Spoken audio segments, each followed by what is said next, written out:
to back this away.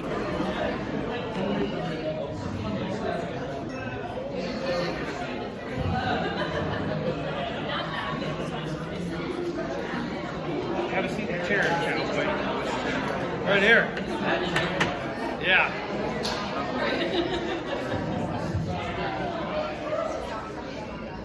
Good morning. Good morning. As I am the MC this morning, I will just give us a light kickoff. Some of you may remember Vicar Ben joined us last year.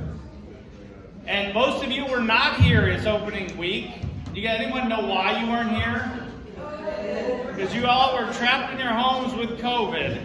Yeah, it was just me and Jennifer and a few other random people, and I wasn't here.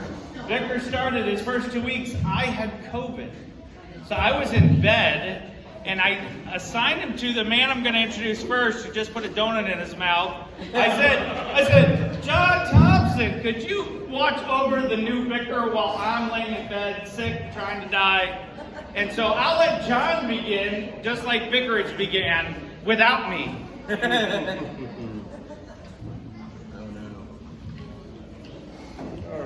Come over here, John. Right here, so we have a video. He has notes.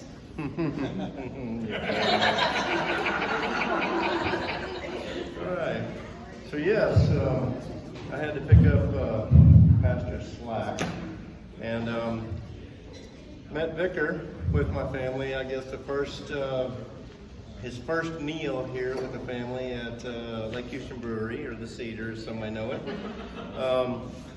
which we have grown to love. So I'm not going to roast you too hard. Little close to your mouth. All right. So along with the meals, he got in the habit of the Friday morning breakfast with all the guys at our local eatery, Upland Cafe. If you haven't tried it,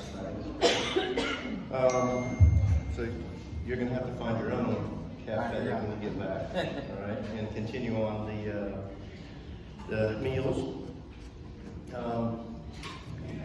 lot of things that he probably didn't get to do or hasn't done was the praying for the staff at our meals and stuff. We would ask the waiters and waiters, how can we pray for you? And so we kind of got him out of his shell to talk to people just off the cuff, which was great.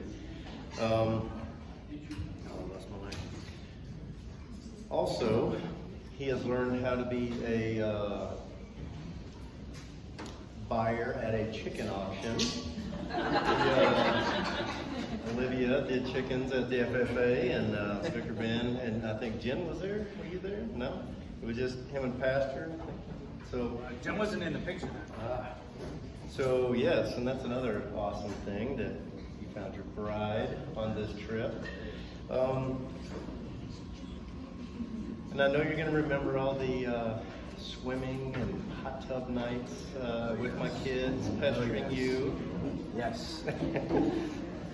Also, Vicar Ben got to learn what a circle track is. For all of you who don't know, that's Texas fun, watching cars go around in circles, racing. So he and I have been to several of those. I picked him up when he was doing nothing and said, you're going racing. You're going to go watch races. So you're going to go have $1 hot dogs and $1 beers. So had loads of fun with that. And not to mention, I'm not going to steal all your thunder with this. I'll save you some graphs. But getting to use guns. Got to be in Texas. You know, when he first got here, he had his hand out saying, "Okay, I heard they're handing out guns and cowboy hats," and so we had. And I did get a cowboy hat. He did get that. And he had boots, I believe. And boots, and a buckle, and guns. There you go. So I'm a Texan. So I would dare say that this year's been very fun, informative, educational, and just a lot of experiences. And I hope that moving forward, you keep those close to your heart. And yeah, I've enjoyed every minute of it with you. Thank you, John.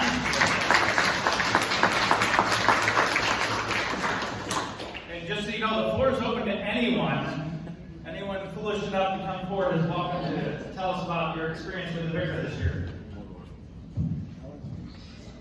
I thought John had a list. Well, as John mentioned, every Friday we have breakfast at the Humble Cafe, and he also said, Huffman Cafe. oh, Humble Cafe, Huffman Cafe, excuse me. It's right down the road from where I live. That's where Pastor introduced us to praying with the waitresses and waiters, and that has grown to be something that is very dear to our heart. But we're not here to talk about that. We're here to talk about Vicar. One of the rules at breakfast is the last person there has to pick up the check. So being the young man that the Vicar is, on Thursday nights, he often would go out and stay out late, and toward the end, he would be with Jen.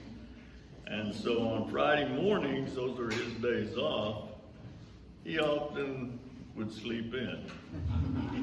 So he would get up, realize that it was 7:20, and he would throw on the first set of clothes he came to in his floor. He would drive his hamster mobile like a maniac all the way to the Huffman Cafe and run in with sheet marks down his face and his hair going everywhere, only to realize that he was the last one. Now, usually we didn't have him pick up the check.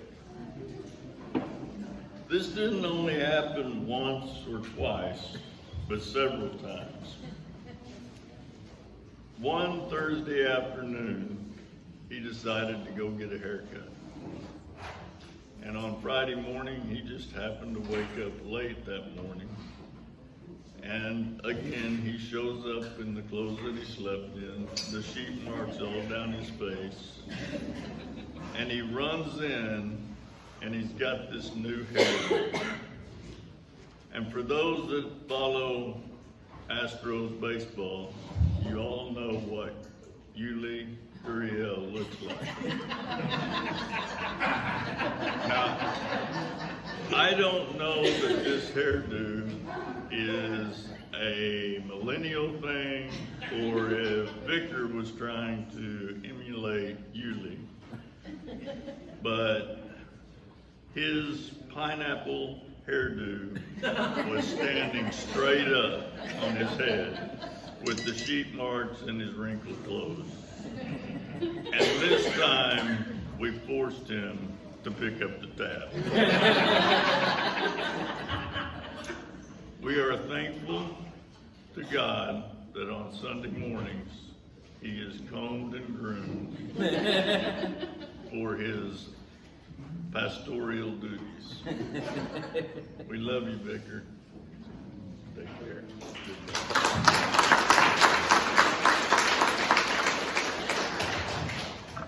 Are you ready, Nelbert? Sure. You gotta come around here. Yeah, we got a lineup, don't worry. Your beatdown's coming. So I'm going to deviate a little bit from the original content, paraphrase for the sake of time, but I think we can all relate. So I was thinking back to the book of Samuel. Whenever Samuel was being called, Eli would tell him, "Hey, just tell him, here am I." And at that point, hold on. Hello? Scott. Oh, all right. Hey, guy. How you doing, sir? Yeah. Here I am. I'm ready. What do we got to do? Just don't take the Lord's name in vain. Yeah, I can do that. Yeah. How about murder? I'm just storing up all the stuff in my heart. I don't murder anybody. And wages of sin are death. So, you know what? I don't think I can do this. All right, thank you, God.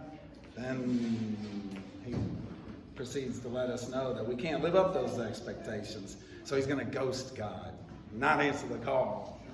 So, but God calls again and reminds him that we are saved by the grace of God, by Jesus Christ. And then throws us under the bus, lets them know that we can't live up to those expectations. Sorry, guys. But even though we can't, then that sermon kind of hit home with me. I appreciate it. And I thought of you whenever we were asked to speak of it. Because you are called. And you can live up to the expectations. Not perfectly. But you will serve God. And I think you'll do well as a pastor. So go finish your seminary. Remember the things you had here. Remember the friends you made. Remember the times you had. And, we enjoyed. So, thank you.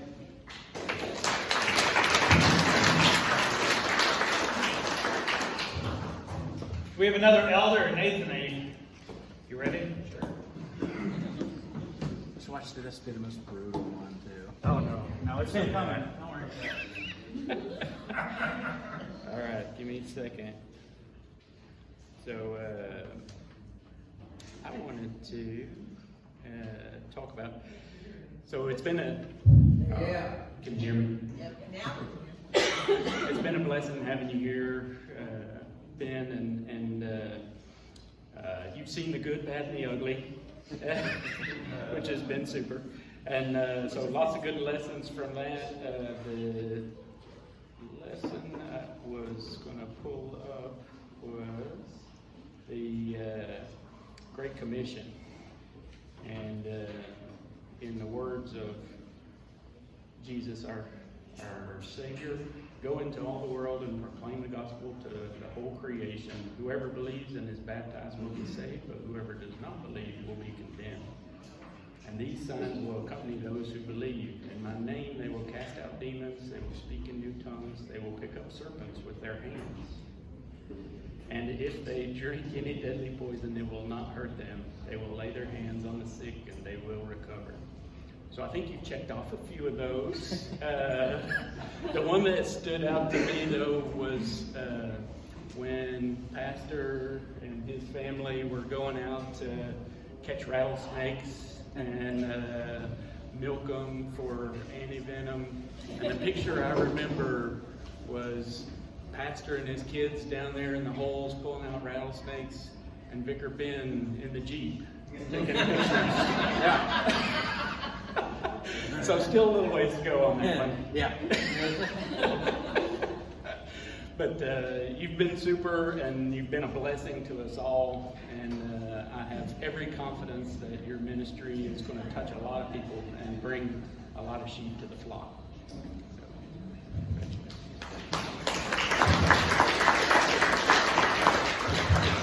All right, thank you, Nathan. John, you got something to add? Hold on. He's jumping back in. Real quick. All right, so speaking of the snake hunting and stuff, that reminded me. Okay, of we can wait till one then. thing. Go ahead, go ahead. One thing you won't know. Get going. You slept in the big house. So we got to sleep in a little shack made of rusted metal, and it was air conditioned at least. But 4 guys in a little 10 by 10 shack, 2 bunk beds. And the reason I bring this up, Jen, I'm sorry. He snores horribly. All right, the floor is open. If anyone would like to come up and give us a memory of the vicar, you're welcome at this time. You got to come up front because we're recording all this for you have to come right here.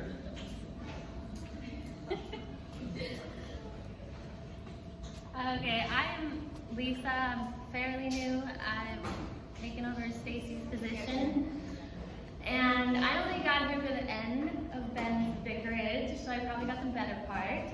When I first met him, I almost mistook him for pastor because it's kind of like a mini-me. And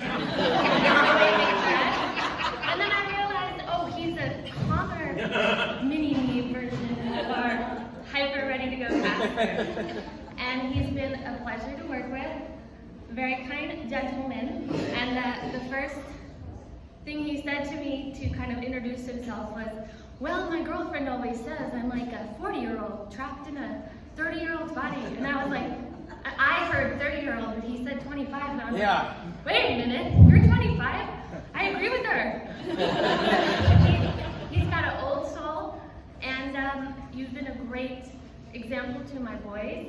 He's given me great advice, even though he's not yet a parent, but advice passed down from his mother about getting my boys to get up and go to school. When they've been in the office horsing around, he'd come in, hey, stop that horsing around, or listen to your mother. She didn't have to ask you nicely. So it's been greatly appreciated, and for the short time, I've very much enjoyed working with you, and many blessings on your future journey and your nuptials with your lovely wife, your to-be wife. I had a great time at the living room with you guys, and it was nice to see both sides of you. Yeah. Well, thank you. Would anyone else like to come up and say a few words about our vicar this past year? Anybody's welcome. Oh, Aaron, imagine that. Jennifer, you can't control this boy. What are we going to do? Hold on. Tell them who you are.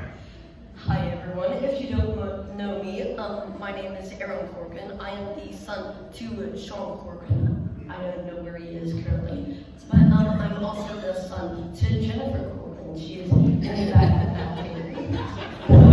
So tell us why you're here.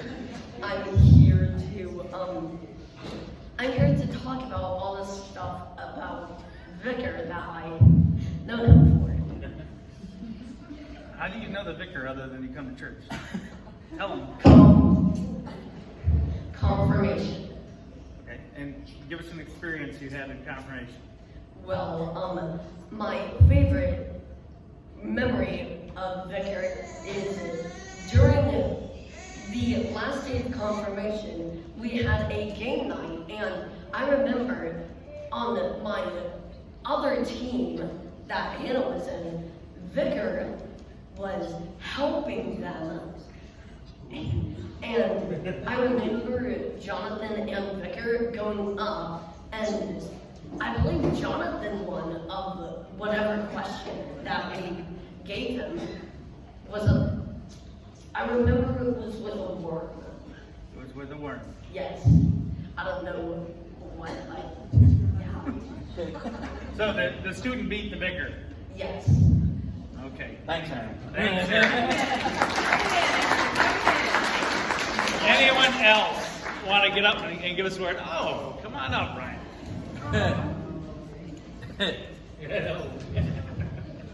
All right. If you don't know me, I'm DC Ryan. I haven't been here that long, but I've been here long enough to know this man and get to work with him, which has been great. And actually, my first memory was when I came to visit and I was interviewing for the potential to be the DC here. And the weekend that I came, it was in February. It was actually Valentine's Day was the Sunday.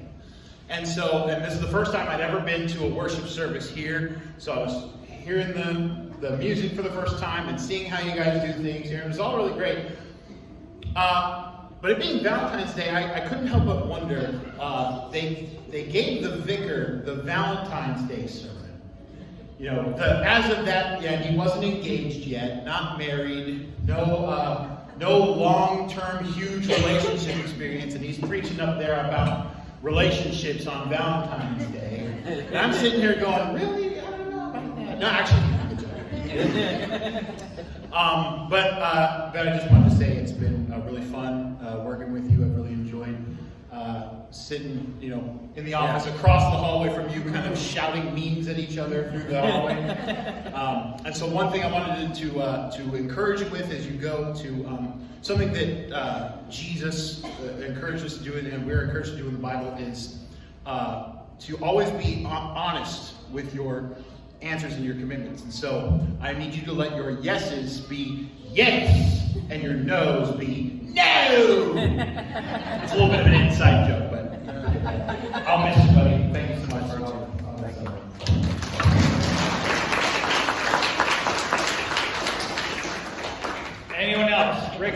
bring you the mic? Yeah, let me bring you the mic. Well, the tar and feather, the tar is getting dull. The tar is getting full. That's all you got? Anyone else like to give us a word? Yes, come on down. Oh boy. Another Corcoran family member. I can't wait. Okay, so Vicar came here last year around August. Towards November or December, he came up to me while I was helping out with my mom, and he tapped my shoulder. And this is like the first time I've ever really talked to this dude. So I was like, I know you're a vicar, but like, I don't know you. And I'm kind of antisocial as a teenager, you know? Anyways, so he tapped my shoulder and he like kind of whispered to me, and he was like, hey, I could really use some help. And I was like, I don't want to help you. I already volunteer enough, you know? And so he's like, no, it's not a bad thing. Like, you won't have to work. And I was like, okay. And he was like, I have a date, and this girl really likes coffee. And I don't know any place other than Starbucks because I don't like coffee. And I was like, He's not Lutheran, is he? I mean, I know. Is he Lutheran? yeah, I know. And so I was just like, so is this a compliment? Is he calling me a hippie teenager? Like, I was getting all like, my big head was coming up, like blowing up. So I was really happy. And so that was like the first memory. And so it's a little inside joke, but I always like to say, I'm the reason they're still together. I'm the one that hooked them up with the best places to go get coffee, which I gave you a big list. Yeah. I gave him a big list. But anyways, that was my first memory. And from then on, I will always consider I'm the reason. Always. Thank you. Anyone else have any? I will say something. Let me bring you the mic. Just stay there. Let me bring you the mic.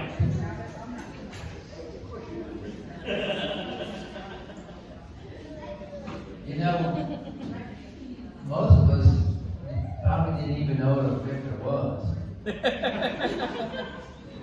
And this has been excellent training.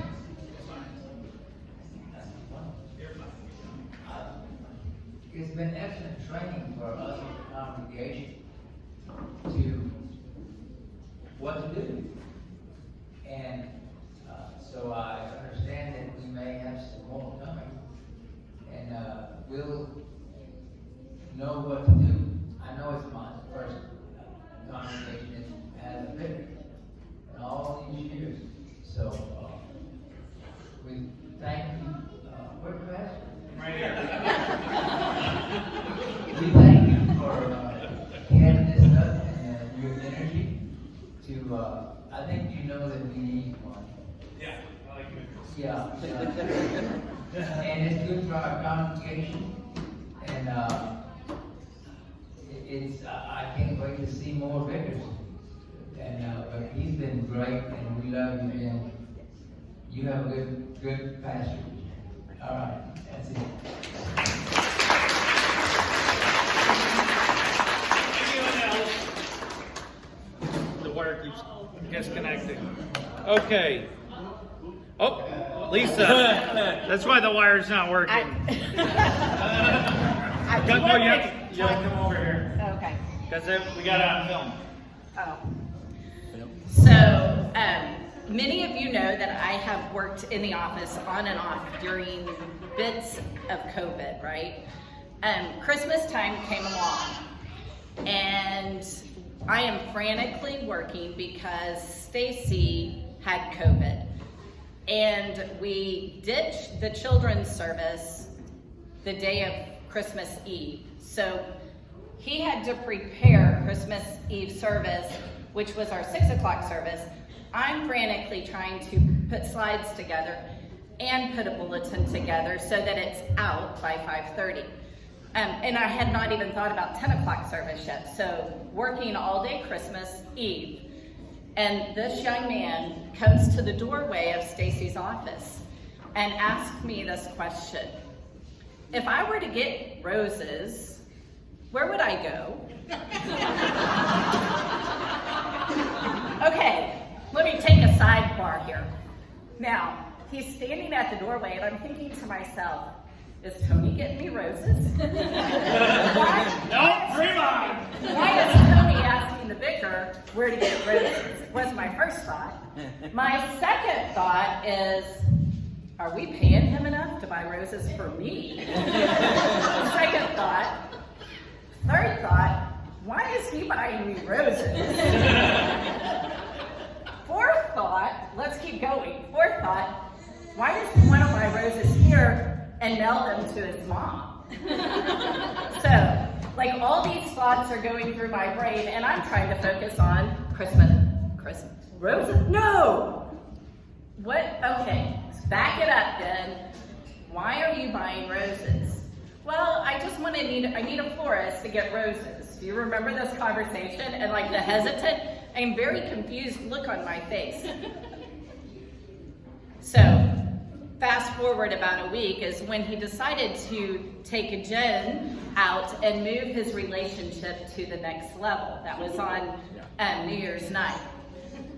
Piece of advice. Don't ever go to a married lady and say, where's the best place to get roses? Because your thought is, now my husband is getting me roses? Yes! Guess what? I have never received roses yet.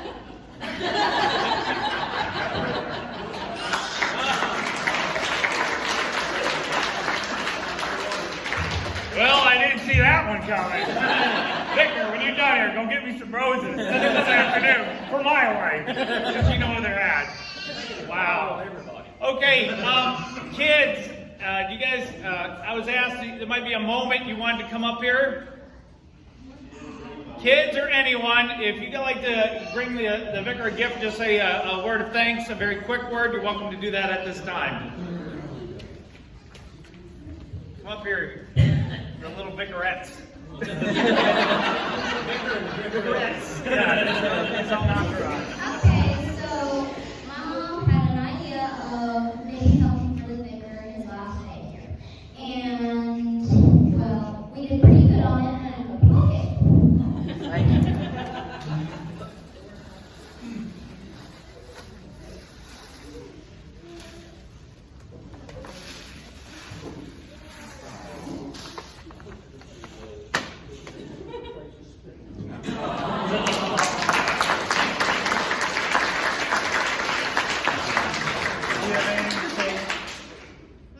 Oh, wow! That is the first.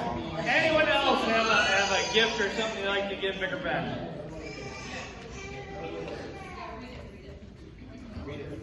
Oh. Also, everything, see how it says Connie and David Carson at the bottom? That's who put the word there. Okay. Got it. Oh, I see. Oh, that's awesome.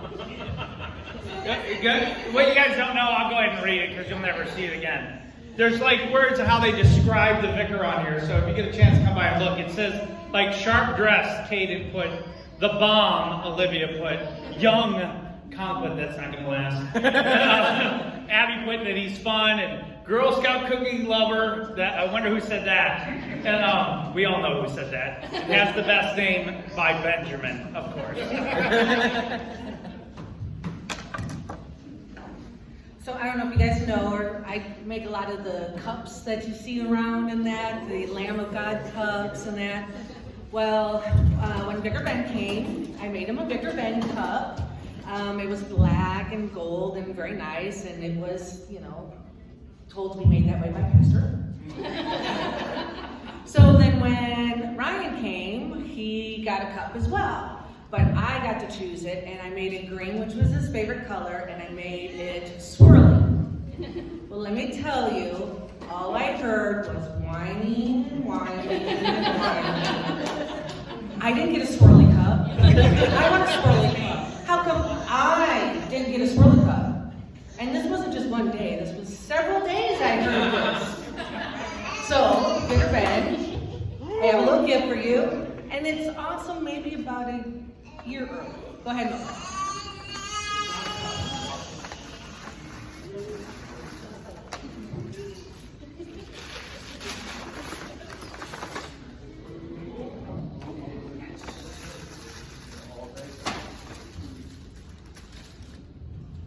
What does it say? It says, Pastor Ben.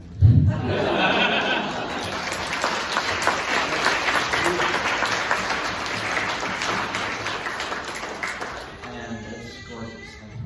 Yeah, a little early, but you gotta use it for a year. Yeah, I won't use Sean, it. you have something to say, add? That was my question. There needs to be a do not open until.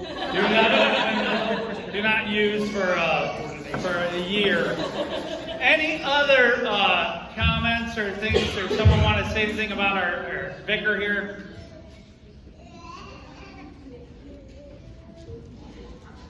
Other than that, then I guess I will go.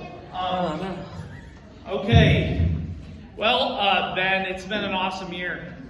And just so you guys know, if you went to church earlier today or you're going in second service, our second reading was there for a reason. It was the vicar's reading. He was supposed to preach his first Sunday. And if you read it, if you actually read it, don't just drift off to sleep, John Thompson. And if you actually are reading it, it says, wives, submit to your husbands. Wives, obey. Wives, respect your husbands. All these words. So this young man who didn't even have a girlfriend wrote the most awful sermon I've ever seen. And it wasn't there was anything unscriptural. It was the point of, you don't want to start your first sermon with telling all the women in the congregation they need to obey and submit. That's not a good thing. So at the time, I pulled out a cigar and I burned his sermon to save him from you. So this is your cigar. Whether you smoke or not, that's not the point. Because I didn't have to burn another sermon. But the point was that sometimes the Lord has to save us from ourselves because we're going to burn it all down. So this year has been awesome. I got a few pictures. You might have seen some of these pictures before of just different adventures. This was one most recently as the vicar got to meet a bunch of influential Lutheran individuals. They're all in town. And then, see, this whole year started. This is actually the second event. Is the vicar, I had mentioned that I would go snake hunting and I go hog hunting. And I have never taken a vicar on these events ever. Why? Because the seminary said they don't trust me. They might trust me as far as having a vicar, but you're going to take the vicar hunting? In the past, no, we don't approve that. We like them back alive, especially when we catch Diamondback rattlers alive. And so he went, and this is the second event. See, the first event, the vicar did ask me, he said, I want to shoot something. He's never shot anything before. Okay, I'm going to go ahead and tell you how it works. I'm not a humanitarian, but I am a believer in whatever God gives us, we do not waste. So, what you might notice on the vicar's head in this picture, he saw a raccoon. He's like, can I shoot it? And I said, only if you're going to eat it or turn it into clothing. Because we don't waste what the Lord has given us. So he shot his first time.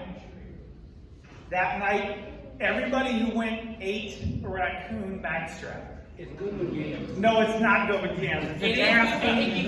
It's nasty as can be. You cook it slowly on the rack. We were hunting dove, and we shot some dove and ate some delicious dove. And then the vicar, while we're hunting dove, we're shooting. The vicar starts scraping the hide to get all the fat off it, so he can have his own raccoon skin cow. So I was very proud of him because I never want to eat raccoon again. That's why I don't shoot raccoons. You gotta cook it on a rack again. So one of our funny events is, I don't know if it was the vicar or me, we came up with this goofy idea that for the preschool, we did ice cream truck day. And I said, Vicar, we got to dress like ice cream truck drivers and give a little joy to these kids. So we went around the school and we handed out ice cream to each of the kids, and we played that horrible song you always hear in your neighborhood. That if you, I can't imagine working on that truck, but we had it playing on a speaker, and we went and gave ice cream to the kids and the teachers at the school, and it was an awesome experience. And you're one of the best. So he's got a side job if you ever need one. You can ride an ice cream truck. Mario Brothers, though. Yeah. So then, another exciting thing happened on Vicarage, and you probably heard this or were here on a Sunday, is the vicar was told we're having a Sunday on the sermon text was in the book of Acts, and there's a beggar outside of the temple, and he's been living there his whole life begging. And I asked the vicar, he's going to preach on this, I said, have you ever begged a day in your life? Do you know what that means to be in poverty? And he said, no. No, my parents have good jobs, and I just went to school, and then I went to the college, and then I went to seminary, and I never really had to work if I didn't have to. My family's never begged or anything. And I said, well, today you're going to figure that out. So I gave him a sign and said, you have to make a sign. And here's the wild thing, Jen. As he made the sign, I said, he goes, but I don't want to lie on the sign. Like, I don't need the money. I get paid here and all this. And I'm like, okay, but what could your sign say that would be honest? And he goes, I don't know. I said, how about need money for a ring? And so that, of course, is what he did. His sign was, he's like a ring. I'm going to tell you, he's not a very good beggar. We were only out there 15 minutes, and he caused an accident. His car ran into another car as they were coming out, because they're too busy wondering why this vicar's out here begging for money. And he causes accidents when he's out there looking for money for a ring. How much did you make in 15 minutes? $17 in 15 minutes. Yeah, we don't have to pay him anymore. So good. He has a side job, another side job. When he's not selling ice cream, he can be begging. And so this is one of those locations. Every Monday night we have lots of events. Every time we have a church meeting, it seems like every Monday, and so every Monday, what do we eat? Wings. Wings. Buffalo Wild Wings. What? Buffalo Wild Wings. Were these saucy nubs? These were not saucy nubs. And what you guys may not know is I have a rule for vicars. In your entire year of vicarage, there's one item on the menu you will never order ever again. Ever. Because you're a man now. You're not a child. What did children order? Nuggets. So he was banned, and you didn't know it, from eating chicken nuggets for a whole year, because men don't order chicken nuggets. You're not a child. You don't order mac and cheese. And so this is part of vicarage. Part of his training. So we went to Buffalo Wild Wings, and I got the first time he's looking at the menu, I'm like, don't even do it. Not ordering any wings, because men don't order nuggets. Men order meat with bones in it, right? That's right. So, in honor of that, we're all going to Chick-fil-A at the end of today. Oh, they're closed. Never mind. How did that happen? I don't know. So with that, yes, we had a lot of fun for our men's retreat. We did a little, it happened to be, our announcement was on the May the 4th. For some of you know what May the 4th is all about. So the vicar did a video of our upcoming men's retreat dressed as a Mandalorian. And of course he carried Baby Yoda around to keep him in line. And yes, that's one of those apps that turns us into cartoon characters. And I would say that this is my only roast of the evening. That's an awfully chubby Jesus. He played Jesus in our VBS. It was awesome. But that's okay. That's okay. We still love you anyways. And so this was the vicar's what his mission project was to start men's ministry and do evening Bible studies. And so he chose to do it at Lake Houston Brewery, which we had lots of men come out. We averaged 20 to 30 men every week came out for Bible study, and that was an awesome part of his vicarage, as he learned how to teach Bible study in a public setting. Yes. And so this is the vicar as he was commandeering his fleet. I don't know where we're going, but we're going somewhere in his Viking journey, and it was to the men's retreat where we had a wonderful experience out with the men in God's creation. And then I will say, I want to thank all my confirmation students. You kids were awesome. You trained this vicar right, and they didn't cut him any slack. And I really appreciate you this year in confirmation. It was awesome. And most especially, you still haven't learned how to cut wood. So, hold on, here we go. Can you split the log? No. So, on that note, oh mighty hunter, mighty warrior, mighty vicar, I want to thank you. Thank you for a great year. Thank you for all that you have given to this congregation, your blood, your sweat, and your tears. And I just want to thank you for all that you've done. And now it's your time for the rebuttal. Finally. All right.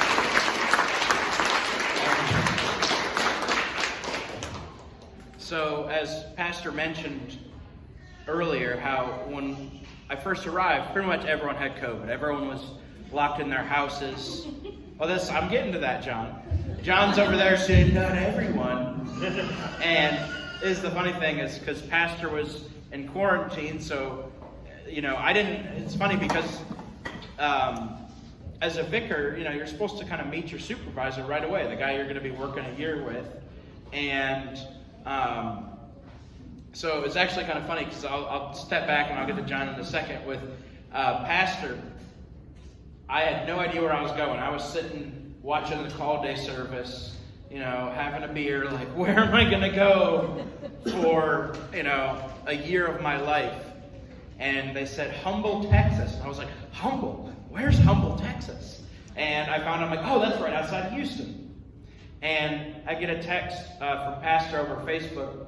It says, when it's done, call me. Like, I'm like, oh, okay. Because everyone was shut away. There was no call day service. So I call him, and the first thing he asks me is, what are you driving down here? And I said, I am driving a Kia Soul down to Texas.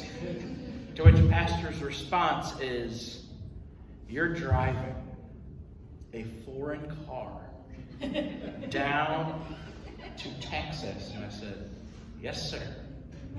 So I'm over here imagining Pastor has like this fleet of like Fords and Chevys, And I get down here, and he's like, we're going to go to lunch. He picks me up. He picks me up in a Toyota RAV4. And I was like, Hybrid. Yeah, a hybrid. Yeah. Basically the Prius version. I was like, what? And then it was funny because he's like, yeah, you should have seen me when I had my Mini Cooper. And I was like, what?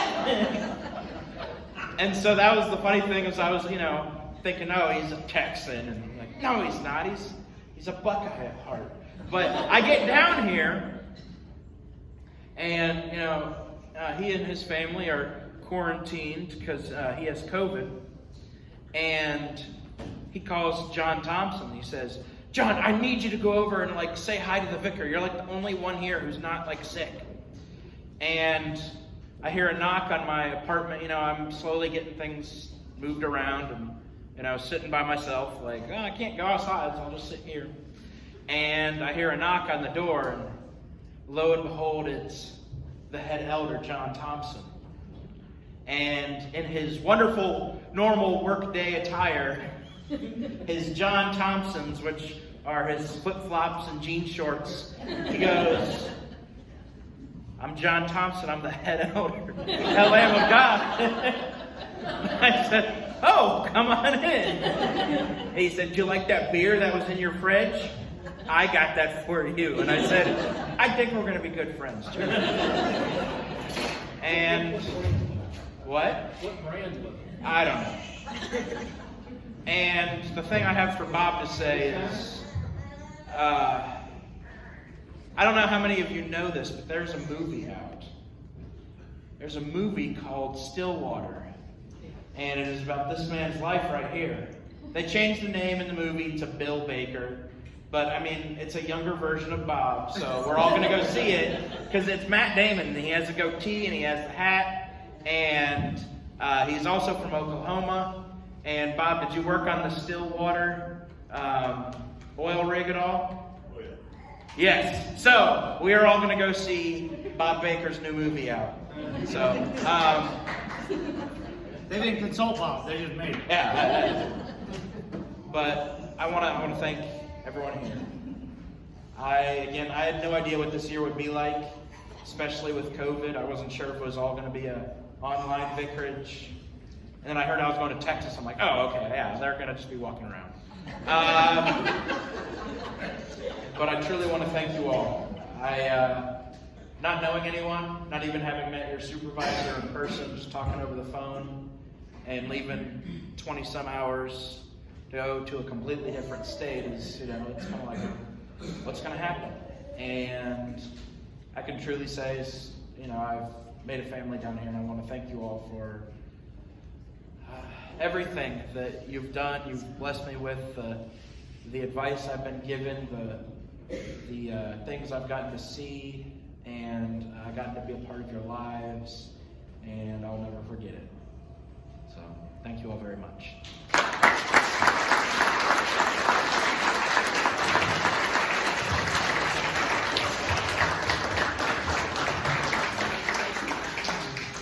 Okay, we got about 5 minutes, so if anybody hasn't spoken to Vicar, it's your moment. And Jen, I guess you're trusting us with Jen for the next year.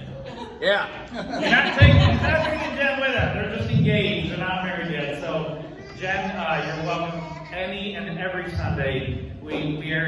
You'll be a little taste of vicarage left over from us. So it'll be the better part, though, I'm sure. Thank you. Thank you, everyone. Thank you so much for today and this year.